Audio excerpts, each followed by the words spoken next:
भारत का नाम एक बार फिर से विश्व में रोशन हो रहा है। भारत ने ये साबित कर दिया है कि भारत की टक्कर में स्पेस मिशन में भी कोई नहीं है। अब कुछ ही वक्त का इंतजार और चांद पर भारत का परचम लहराएगा। चंद्रयान-3 अभी चांद के करीब पहुंच गया है।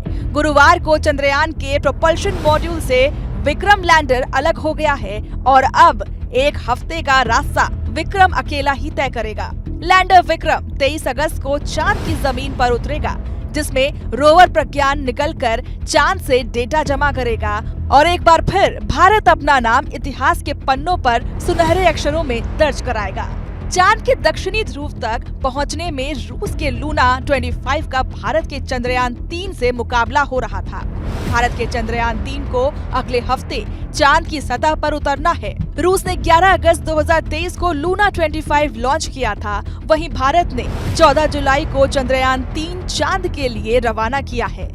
जानकारों के अनुसार ये दोनों ही मिशन लगभग एक वक्त पर चांद पर अपना अपना लैंडर उतारने वाले थे, लेकिन अब लूना 25 के नाकाम होने के बाद सभी की निगाहें अब चंद्रयान की सॉफ्ट लैंडिंग पर है।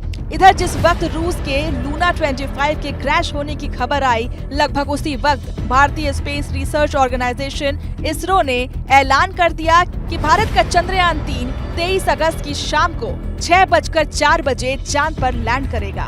चंद्रयान-3 की सॉफ्ट लैंडिंग सिर्फ एक ऐतिहासिक पल नहीं, बल्कि ये युवाओं के मन में स्पेस एक्सप्लोरेशन को लेकर कई तरह की जिज्ञासा पैदा करता है। ये हमें गौरव की अनुभूति कराता है, एकता का अनुभव कराता है। पिछले महीने भारत ने एक बार फिर चांद के लिए अपना मिशन भेजा था। वहीं करीब 5 दशक के लंबे अंतराल के बाद चांद तक पहुंचने की रेस में रूस भी कूद पड़ा था। यानी एक रूसी और एक भारतीय स्पेसक्राफ्ट चांद पर उतरने के इरादे से आगे बढ़ रहे थे। भारत का चंद्रयान-3 और रूस का लूना 25 अपने साथ एक एक लैंडर लेकर अंतरिक्ष में गए थे, ताकि चांद के दक्षिणी ध्रुव में यानी अंधेरे वाले हिस्से में उतरकर इतिहास रच सके। ऐसे में दुनिया भर में लोग ये देखने का इंतजार कर रहे थे कि भारत या रूस में से कौन चांद के दक्षिणी ध्रुव पर अपना लैंडर सबसे पहले और सफलतापूर्वक उतारेगा। इस प्रश्न ने सबकी सांसें अटका रखी थी। हालांकि चांद तक की ये रेस आज नहीं बल्कि 1960 के दशक में शुरू हुई थी। उस वक्त अमेरिका और सोवियत संघ के बीच ये होड़ थी कि चांद पर सबसे पहले इंसान को कौन उतार सकता है।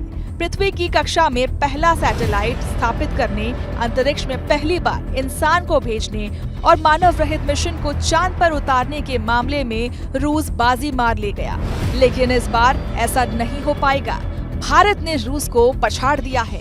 रूस ने 47 सालों के बाद मून मिशन लॉन्च किया था, जिसे 21 अगस्त को चांद की सतह पर उतरना था। हालांकि रोसकोसमोस के अनुसार लूना 25 स्टेशन चंद्रमा से टकरा गया, जिसकी वजह से मिशन फेल हो गया। आपको बता दें कि रूस ने 11 अगस्त को लूना 25 को लॉन्च किया था। जर्मनी के DW न्यूज ने रूसी स्पेस एजेंसी रोसकोसमोस के हवाले से बताया कि रूस का लूना 25 अंतरिक्ष यान चंद्रमा पर दुर्घटनाग्रस्त हो गया है।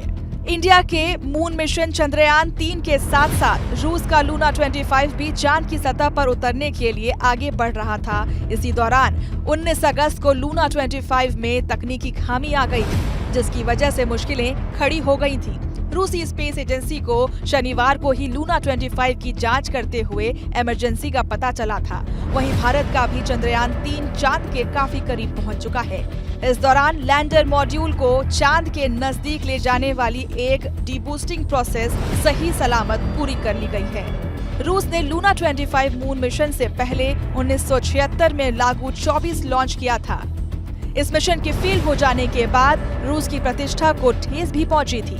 रूस ने अपना पहला सैटेलाइट 1957 में स्पुतनिक 1 लॉन्च किया था और सोवियत अंतरिक्ष यात्री यूरी गागरिन 1961 में पहली बार स्पेस की यात्रा करने वाले अंतरिक्ष यात्री बने थे।